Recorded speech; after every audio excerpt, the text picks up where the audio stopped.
Hello again, Gills fans. Welcome back to Gills in the Blood TV for another episode. It is that time of the week. It is Thursday, so it's weekly roundup time. I will look back at Tuesday's Checkatrade victory.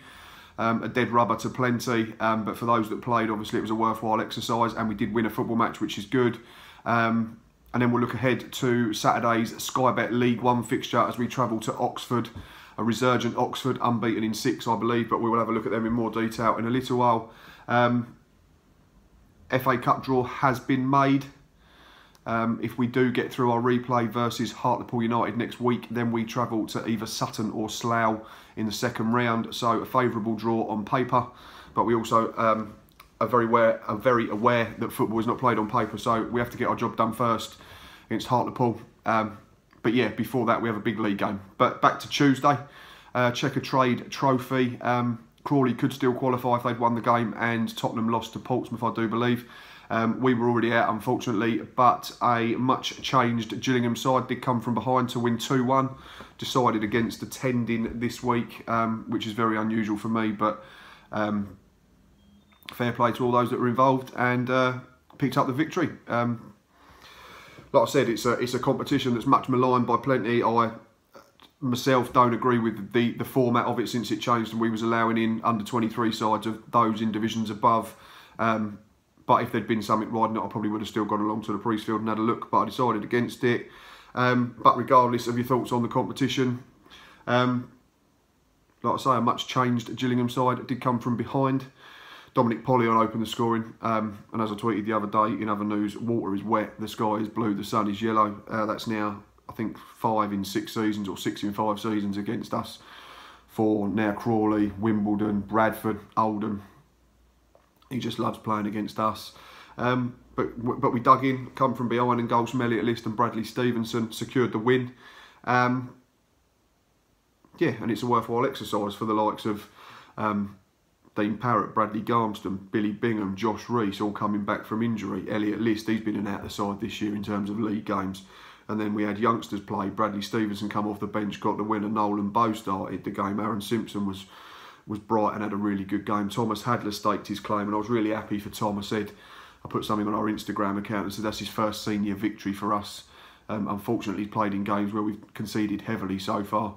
If we think back to last season, he made his debut against Blackpool and we lost 3-0. Unfortunately, he was in the middle of a horrendous run. This season, he's played 2 senior games in this competition and conceded 8 through no fault of his own. So yeah, good for Tom. Made a brilliant save right at the end to keep us in front. Otherwise, it would have gone to a penalty shootout and he might have had to have been a hero another way. But he done his job. Aaron Simpson, by all accounts, was really, really impressive at right back, I think. So it's another one who's staking a claim, and we suddenly have an abundance of fullbacks. Bradley Garmston was back playing. He got 90 minutes and done a decent enough job, I believe, according to most of the reports. Not saying he was scintillating or anything like that, but the main thing is he's back and he's got minutes under his belt and he'll only come on for that. Nolan Bow, impressive lead in the line alongside Elliot List, and Bradley Stevenson got 25 minutes after being taken out of the first team for the last few games and scored a really good winner with his left foot, so that's another one I was really pleased for. And Elliot List, again, 3rd of the season now, just needs to add a bit of consistency to his game, but at the moment he's got Brandon Hanlon and Tom Eaves in decent form in front of him in terms of league games. But you can never have too many goal scorers at this level or any level, so that's great to see. And on top of that, Ben Chapman and Henry Woods both come on and played their part in seeing the game out. So I remember seeing young Henry at Sheppey pre-season, scored a hat-trick, looked really, really good, but obviously very, very young, and we've got to bear with him and understand that he is only a kid and he's not going to be pulling up trees in terms of the first team yet, but it's good to see him get minutes and get involved. I did tweet in the week in terms of the home form, because we've just played 5 on the spin at the Medway Priestfield. Played 5, won 3, drawn 1, lost 1, scored 9, conceded only 2, 3 clean sheets. For me, we've definitely turned a corner on our own patch. Yes, we were poor against Hartlepool. Not disputing that at all, but it was a game for me in previous seasons recently, especially we'd have probably gone under and lost. But despite not being at our best, we dug in and stayed in the game. We were resolute defensively, and we've earned our replay. It was a game of very few chances, like the Blackpool game in the league on the previous Tuesday, and this time we managed to see it out and keep ourselves in the hat and in the draw for the second round. And fingers crossed, if we go up there next week, the the game would be a little bit more open because Hartlepool have to attack us, and then we generally are very good on the counter-attack, so we'll be able to play and pick them off and get in behind a little bit more. But credit to Hartlepool, they come and done a job. They executed their plan to perfection, so fair play to them. I did have a couple of discussions with a couple of Hartlepool fans on Twitter this week. They thought I was being harsh by saying that they lacked ambition. Maybe I worded it wrong, but they had a plan, they stuck to it, and we couldn't break them down, so fair play to Hartlepool. But yeah, 4 goals against Bradford. All right, we got away with it a couple of times first half in that game, but second half we were pretty much unplayable, and it could have been 6 or 7 if Tom Eaves had had his shooting boots on and added to his tally of 2 that he did get. Fleetwood, one of the most complete performances in recent seasons for me. I thought we were really, really good from start to finish. Blackpool, for me, wasn't at the same levels as the second half against Bradford or the Fleetwood fixture, but it was one of them games. It was fine lines, and it was 2 sides that predominantly played the game between the 2 boxes, and there wasn't loads of clear-cut chances or people getting in behind. And unfortunately for us, we come out on the wrong side of it. They took their big chance, and we failed to take ours, unfortunately, right at the end when the keeper made a smart stop from Elliot List. But it wasn't an awful performance. Already spoken about Hartlepool, wasn't good. Booed off at half-time, booed off at full-time, but still in the hat. And then Tuesday, regardless of the competition, it's meaningful in terms of those that are on the pitch and wanting to do well for the badge and the football club. And I've said plenty of times in recent months that we tend to be better when we're in front in games and we can manage them and see them out, and we're not so good when we have to come from behind. So it's great to see us come from a goal down and turn it around and get the win. So for me, we've definitely turned the corner. We're by no means perfect, and I'm not saying that. I'm not sitting here and saying, yeah, we're going to win every game at the Priestfield now for the rest of the season and we're going to get into playoffs or win the league. But considering it took us 16 attempts to win the previous 3 wins on our own patch back to 27th of January of this year, I think 3 wins in 5 is a very good return at whatever level and in whatever competition. And the old adage is you can only beat what's in front of you, and we've started to do that more on our own patch, and hopefully, to coin a phrase that I like to use, long may it continue. I just want to have a chat about one man now who has got back in the side and been getting minutes in the last few home games, and he's someone that was with us last season and came back, and it wasn't a signing that caused a lot of fanfare amongst our fan base, but I think he's been very decent over the last few weeks. And is it a coincidence that we've picked up at home? I'm not saying it's all down to him, and he wasn't brilliant against Hartlepool again, but that's this man coming up on your screen right now.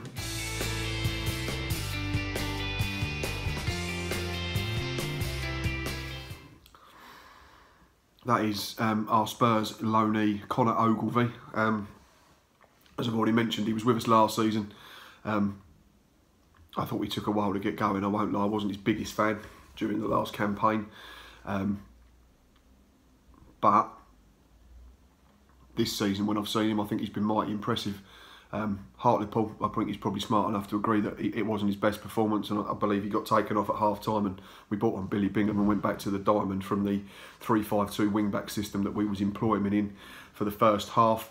But aside from that, we've played, like I said, these 5 games at home, and he's played in 4 of them. He didn't get on against Bradford when we won 4-0. He came on at half-time against Fleetwood and was absolutely brilliant. Second half, playing at left wing-back. If you recall, he set up Tom Eaves' second goal.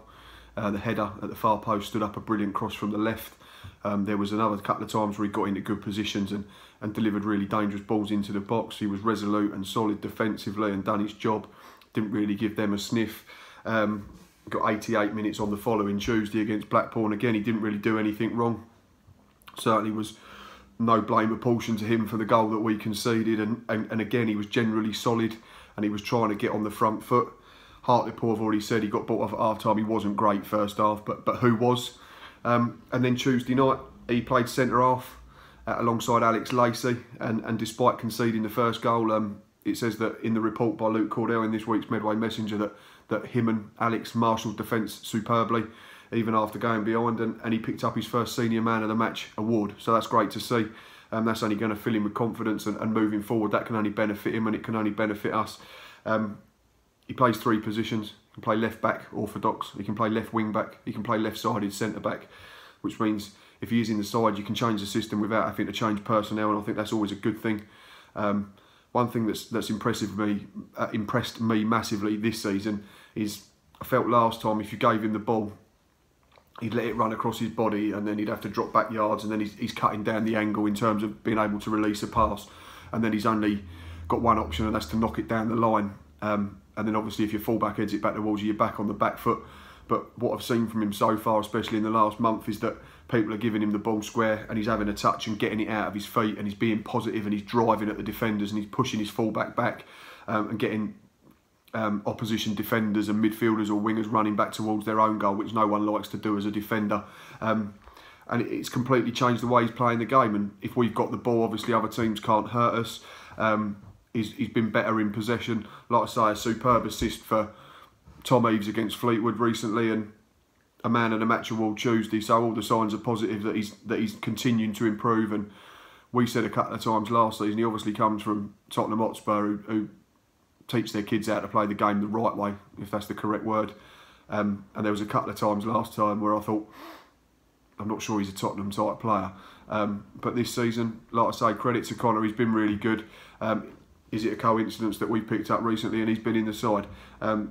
It's probably more than that. It's more to do with everybody picking up, getting players back from injury, Steve Lovell being able to get the correct personnel into the system that he wants to implement. But Connor Ogilvie, by no doubt, has definitely played a big part in our recent upturn in fortunes at home, and fingers crossed he can continue to play well, keep his place in the side, and because that means he's playing well, and if he's playing well and everyone else is playing well, then we're playing well. So credit to Connor, well done, and hope it continues, and he continues to impress. But now, obviously, there is a game Saturday. We travel to Oxford, as I've already mentioned. Yeah, this place, coming up on your screen.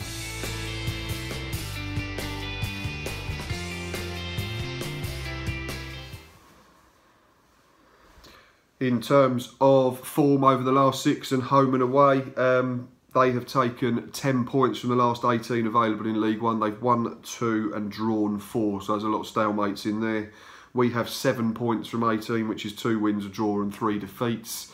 But it's massively improved on what that run was prior to the recent run of home games and Portsmouth away. Before then it was horrendous. I think it was 7 defeats and 3 wins, 7 defeats and 3 draws from 10. So it's massively improved from that, and we are definitely on an upward curve, which is great to see. In terms of home and away, they've taken 9 points from the last 18 available at the Kassam Stadium, and we have 5 from the last 18 on the road, which is a win, 2 draws and 3 defeats. But that win was at top of the league, but then we have lost at bottom of the league. So it's all swings and roundabouts. But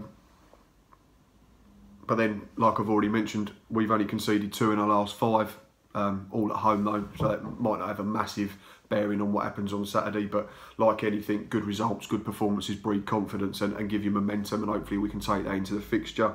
Oxford, as I've already said, they've had 4 draws from their last 6 games in all competitions, so they've become harder to beat. Are they getting over the line? Probably not as much as they would like and Carl Robinson would like. In terms of names, Curtis Nelson's a player that I've rated for a long time now at this level. He's been beset with a few injury problems over the last couple of seasons, but he's decent when he plays. He's a proper centre-half at this level. He was good at Plymouth before he left. Samir Carruthers, plenty of talent, but attitude problems I think have probably held him back throughout his career. Ricky Holmes was a brilliant signing, I thought, for Oxford in the summer when he arrived on loan from Sheffield United. And Jamie Mackey comes with bags experience in the Championship, so another decent enough signing for them. He's not a player that's going to score you loads of goals, but in terms of work rate and influence in the dressing room, he'll definitely be an asset. Yeah, and in terms of goal scorers, they seem to spread it around. I don't think any of their players has got any more than 3 or 4 or 5, so they spread their goals around.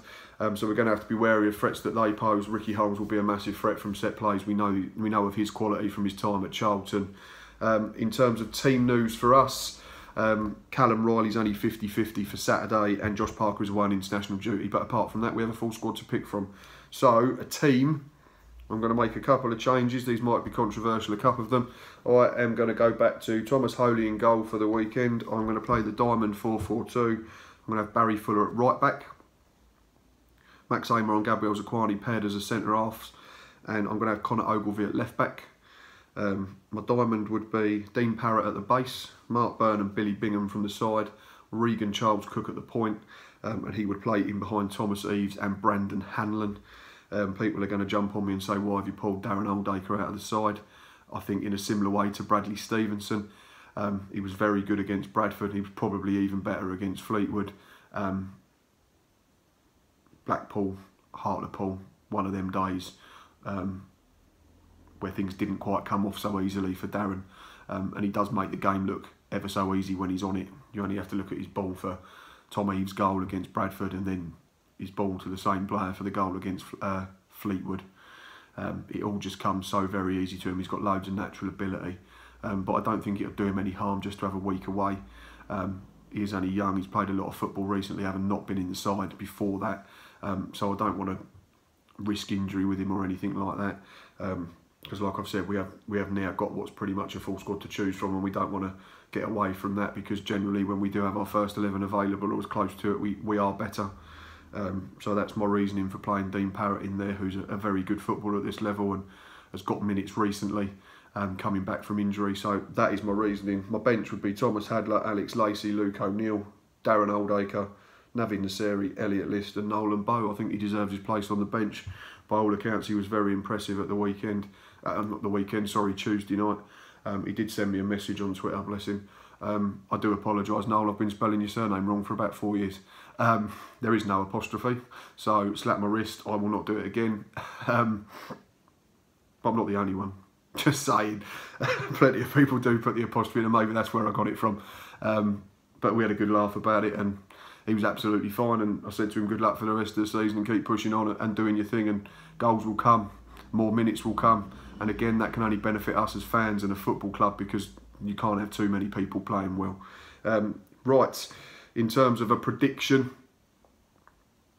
I am going to say, based on the fact that they like to draw a lot, we've picked up, but we're still not out of the woods in terms of form's not brilliant. We're still a tad inconsistent. So based on that, I'm going to say Oxford United 1, Gillingham 1, goal scorer Brandon Hanlon. That's enough from me for today. Thanks as always for watching. Please keep encouraging everyone to subscribe, hit the bell to get notifications of when we upload. We will not be at Oxford at the weekend. I'm up north seeing friends. We'll be back Monday for a Monday review, hopefully, talking about 3 points. But a draw wouldn't be a disaster. And then we can look forward next week to a home fixture again. For the life of me, I can't think who it is. Nope, it's gone. But it'll be good, whatever it is. Anyway, enough of me rabbiting on. And until next time, up the Gills.